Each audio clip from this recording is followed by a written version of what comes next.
Hello my friends, today I'm gonna teach you how to install PlatformIO IDE inside VS Code step by step. And we're gonna make a project in it and explain a structure of a PlatformIO project. So let's go for it. Open the VS Code from the left menu, select Extensions tab, and here in Installed, you can see installed extension in your VS Code. If you go to your Windows drive, Users, and your system name, mine is Steve, and .vs Code, in extension folders inside it, you can see those installed extensions in your VS Code. These extensions. So in the search bar, search for PlatformIO. Click on it. This is logo of PlatformIO. Click Install. Logo is a giant orange head of an ant. Make sure about your internet connection because VS Code now downloading PlatformIO extensions files. It's take about 20 seconds to download for me. Yours may be different. Now if you see these disable and uninstall button, PlatformIO installed correctly. And inside .vs Code folder, you can see PlatformIO extension folders and necessary files inside it. And PlatformIO extension icon is available in your installed extensions tab here. After completion of installation, restart VS Code to see PlatformIO icon in the left menu. When you click on it for the first time, PlatformIO Core will be downloaded automatically and initializing PlatformIO Core.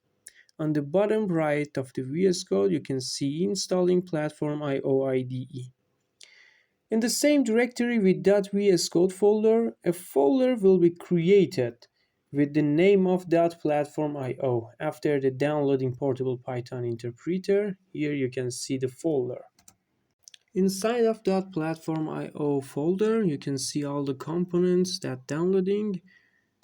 On the bottom right, you can see downloading portable Python interpreter and installing PlatformIO core. Of course, it's written in Python.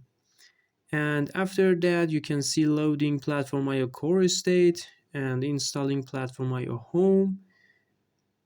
And after all of these messages on the bottom right, you can see the PlatformIO successfully installed, and you should reload the VS Code, and all the things are ready to go, and it's really fast in loading.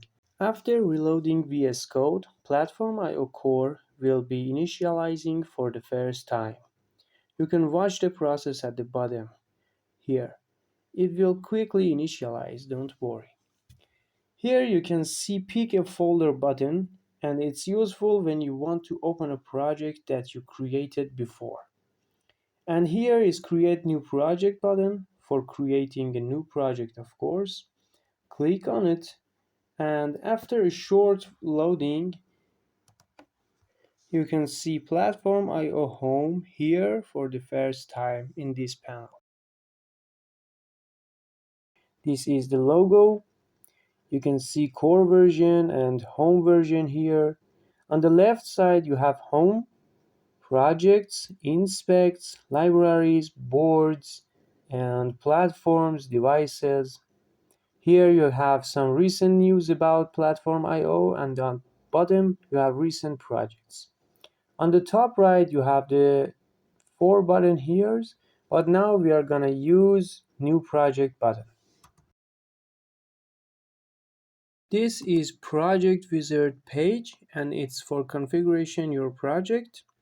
You can type name of your project here, and boards are loading from core folder, and you can select your board from 1515 boards available in this page. In the list, you can see all supported boards with PlatformIO IDE. And of course, you can type name of your development board to find it in the list. In my case, my development board is Node MCU. From here, you can choose your framework. We have Arduino framework, R2S, and non-OS framework. Now we choose Arduino. And here, use default location. You can see your default location of your project here. You can uncheck the location and use a different path for your project directory. But now we want to default location. So check the location and click on finish. Oh, we should choose a name for our project and click on finish.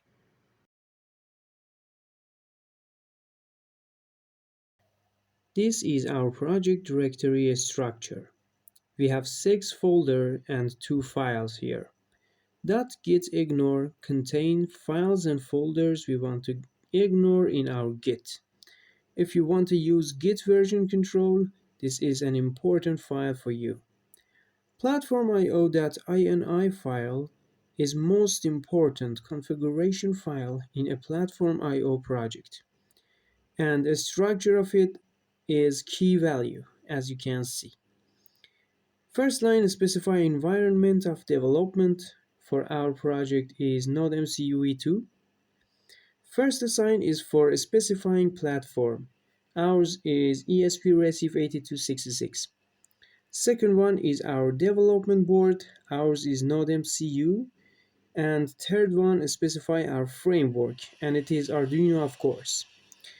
We should add more assigns here in future to use capabilities and functionalities of PlatformIO. In .pio folder, there is another folder with name build. Now there is nothing in it except this Node MCU v2 folder and this IDE data.json file in it. But when you build or compile your project for the first time, all of your output files, libraries, and headers will be created and stored in this folder.